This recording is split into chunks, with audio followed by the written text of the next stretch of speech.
vamos a aprender a repasar el concepto de la notación Big O. Esta notación nos va a ayudar como a determinar o a conocer cómo se va a comportar una función o un bloque de código que estemos escribiendo. Por ejemplo, yo tengo una función que va a tener ciertas líneas de código y hace cierto procesamiento. Entonces mi función recibe unos datos de entrada, ejecuta esas líneas de código y genera un resultado. Entonces yo quiero determinar si mi función es eficiente o no es eficiente, especialmente en el peor de los casos, porque yo quiero saber si va a ser una buena solución o no en el tiempo. Entonces, el ODN se puede representar como una gráfica en un plano cartesiano. Entonces, imaginemos, yo tengo mi plano cartesiano, el eje X va a ser el tamaño de los datos de entrada que recibe mi función y el eje Y va a ser el rendimiento o el tiempo de ejecución que se va a tardar mi función en procesar esos datos de entrada. Si el comportamiento de mi función tuviera un comportamiento como la flecha verde, eso quiere decir que si yo tengo pocos datos o muchos datos, el tiempo de ejecución siempre se mantiene más o menos estable y no llega como a dispararse el tiempo de ejecución, es decir, va a responder en un tiempo adecuado. Pero si mi función tuviera un comportamiento como la línea roja, eso quiere decir que para pocos datos probablemente me va a responder en un buen tiempo. Pero conforme el tamaño de los datos vaya creciendo, se va a disparar el tiempo de ejecución y eso puede generar que se desborde la memoria o lentitud en el procesamiento. ¿Cómo puedo saber yo qué gráfica es la que tiene mi función o mi bloque de código? ¿Cómo voy a saber yo si se va a tardar mucho o poco? Entonces, para eso ya tenemos una tabla de las funciones que ya están como identificadas en la notación de Big O. En esta tabla podemos ver que ya tenemos identificadas distintas funciones, por ejemplo, constante, lineal, cuadrática, exponencial, factorial. Entonces, por ejemplo, factorial y exponencial, que son las más lentas. Una constante y logarítmica son como las más rápidas de procesar. Entonces, un ejemplo de un O de 1 o constante sería declarar una variable o incluso acceder a un elemento de un diccionario o de un array, siempre y cuando en el array yo conozca la posición específica a la cual voy a ir a traer los datos. Un ejemplo de un O logaritmo de n sería una búsqueda binaria. Un ejemplo de un O de n que es lineal es, por ejemplo, yo tengo un array y voy a recorrer mi array de inicio a fin con un ciclo for, eso es un O de n. Si yo recorro dentro de ese ciclo for que yo ya tengo, que es lineal, le meto otro ciclo for para leer otro array o el mismo array, ahí ya estoy metiendo un O de n dentro de otro O de n, entonces eso se vuelve un ON cuadrático. Y si yo le metiera otro ciclo for adentro de esos dos ciclos, entonces ya se vuelve como a multiplicar y se vuelve cúbico y se vuelve exponencial. Y así conforme más ciclos for yo vaya anidando, va subiendo la complejidad y el tiempo de ejecución se va a disparar. Cada una de las funciones que vimos en la tablita ya tiene como una gráfica de cómo se va a comportar. Entonces, por ejemplo, el O de 1 y el O logaritmo de n, su comportamiento vemos que es línea verde. Eso quiere decir que son funciones. Si yo tengo dentro de mi código algo, una búsqueda binaria o accedo a posiciones específicas de array o declaro variables, van a tener este comportamiento de línea verde. Eso quiere decir que ese código no me va a dar problemas de rendimiento. Si dentro de mi código yo tuviera algo de comportamiento o de n o n logaritmo de n, ya vemos que eso ya se empieza a poner como naranja y ya lo que es n cuadrado, n exponencial y factorial ya tiene línea roja. Ya con esos órdenes ya tenemos que ser más cuidadosos. No significa que no los tengamos que usar, pero sí tenemos que tener cuidado cuando los usemos. Si por ejemplo yo estoy escribiendo un bloque de código y yo sé que el tamaño del set de datos que estoy manejando es pequeño y siempre va a ser pequeño aunque yo tenga un n cuadrático o n exponencial, probablemente el tiempo de ejecución se va a mantener pequeño porque mis datos son pequeños. Pero si ese set de datos llega a crecer en el tiempo, puede ser que mi programa funcione bien hoy, pero en el futuro deje de funcionar o se ponga lento. Entonces tenemos que pensar, ok, el set de datos que yo tengo hoy es pequeño y siempre va a ser pequeño, y el bloque de código que yo escribí tiene un ON cuadrado, no me va a representar problema. Pero si yo digo, mi set de datos es pequeño hoy, pero va a crecer con el tiempo y tengo un n cuadrado, entonces lo mejor es refactorizar y buscar una solución alternativa para bajarle el orden a esa función y que no me dé problemas en el futuro. Y ahora vamos a ver un ejemplo resolviendo un reto en HackerRank y vamos a comparar dos soluciones con dos órdenes diferentes. El reto es este y está dentro del kit de preparación de entrevista de un mes en la semana 1.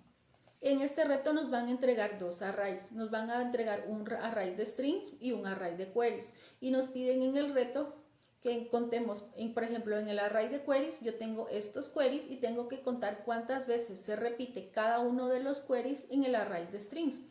Entonces, recorrer el array de queries es un O de n. Y para que yo pueda contar cuántas veces está cada uno de los queries en el array de strings, yo tengo que recorrer también ese array de strings dentro del recorrido del array de queries. Entonces, eso va a ser un O de n cuadrado. Entonces, por ejemplo, acá tengo el query AB y si lo cuento en el array de strings está dos veces. Luego voy a contar el query ABC está una sola vez y el BC está 0 veces. Entonces mi resultado es 2, 1, 0. Entonces el código para resolver el reto sería este. Declaro un array que va de frecuencias, que sería un array vacío. Ahí es donde voy a poner mi resultado final. Luego recorro con un ciclo for el array de queries, es un ODN. Luego dentro de ese for, otro ciclo for para el array de strings. Entonces ODN por ODN es un ON cuadrado. Y entonces inserto como las coincidencias acá en el array de frecuencias y devuelvo el resultado. Si yo le doy acá submit code, vemos que resolvemos el reto, pero esta solución o este orden puede llegar a ser peligroso para hacer de datos muy grandes. Entonces vamos a hacer una prueba acá en Visual Studio Code. Acá en Visual Studio Code yo instalé esta librería que se llama Line Profiler. Esta librería me va a ayudar a medir o a comparar el rendimiento de dos funciones o de dos soluciones para este mismo problema. Yo tengo este array de strings y tiene estos valores, este array que es bastante chiquitito y también el array de queries que también es pequeño. Entonces tengo mis datos de entrada, es pequeño. Y tengo acá la solución que acabamos de ver en HackerRank, que es un ON cuadrado, un for dentro de otro for. Y tengo otra solución alternativa donde acá voy a declarar un diccionario, porque el acceder a los diccionarios es un OD1.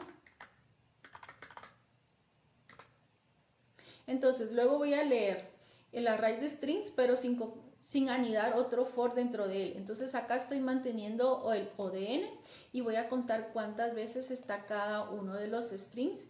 Entonces cada string que yo encuentre va a ser un key en el diccionario y la cantidad de repeticiones va a ser un valor. Entonces, por ejemplo, este diccionario va a tener el array AB 2 veces, el array ABC una vez. Esto sería como los datos que voy a tener en el diccionario. Luego hago mi array de frecuencias, que es para devolver el resultado. Y luego recorro por separado el array de queries. Como no estoy anidando un for dentro de otro for, no estoy haciendo un n cuadrático. Sigue siendo un ODN, sigue siendo lineal. Entonces acá recorro cada uno de los queries. Entonces cuando yo lea acá el query AB, voy a ir al diccionario. El diccionario, su costo es OD1, entonces voy a decir el key es AB y voy a obtener el total que tengo y lo pongo en el array de frecuencias y al final voy a generar el resultado.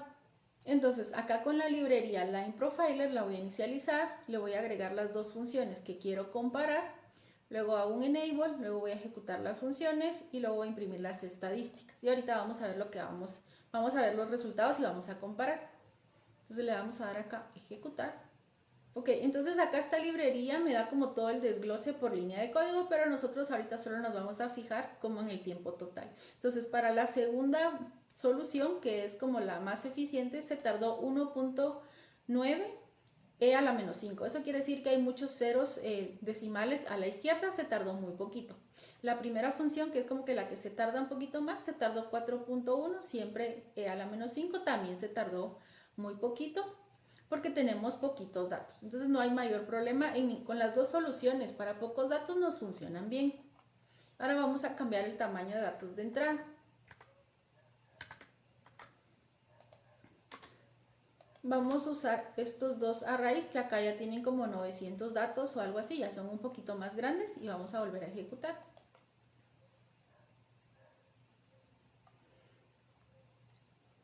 Entonces ahora veamos, la segunda solución todavía se tardó 0.001, que creo que sería un milisegundo. Y la primera solución, que es la que más se tardó medio segundo. Ya aquí ya se nota como una diferencia significativa, aunque incluso como todavía es menos de un segundo, realmente este tiempo no sería perceptible para un usuario. Sigue siendo bastante rápido porque el tamaño de los datos pues sigue siendo manejable. Ahora lo que voy a hacer es que voy a duplicar el tamaño de estos datos y vamos a volver a medir. Ahora veamos que la segunda solución todavía se tardó 3 milisegundos, que es bastante rápido. Y la primera solución ya se tardó prácticamente 2 segundos. Y si nuestro set de datos siguiera creciendo, probablemente esto se seguiría multiplicando y la primera solución se seguiría como tardando más y más y más. Vamos a ponerle acá otro extend a strings para que se vuelva como a duplicar, igual a queries, y vamos a volver a ejecutar. Ok, veamos que ahorita la segunda solución se tardó 7 milisegundos, todavía sigue siendo rápido. Y ya la primera solución se tardó 7.6 segundos. Acá ya se tardó un poco más. Ya 7 segundos es algo que para un usuario ya se pone lento de esperar. Y esto es para una función. ¿Qué pasa si yo tengo un programa que tiene muchas cosas así? Entonces esto ya se empieza a multiplicar y se empieza a multiplicar. Entonces tenemos que ser cuidadosos cuando tengamos estos ODN, ya sea exponenciales o factoriales. Entonces vamos a cambiar nuestra solución en el reto. Vamos a poner esta que es más eficiente. La vamos a poner acá. Vamos a darle Submit Code. Y listo, resolvimos el reto.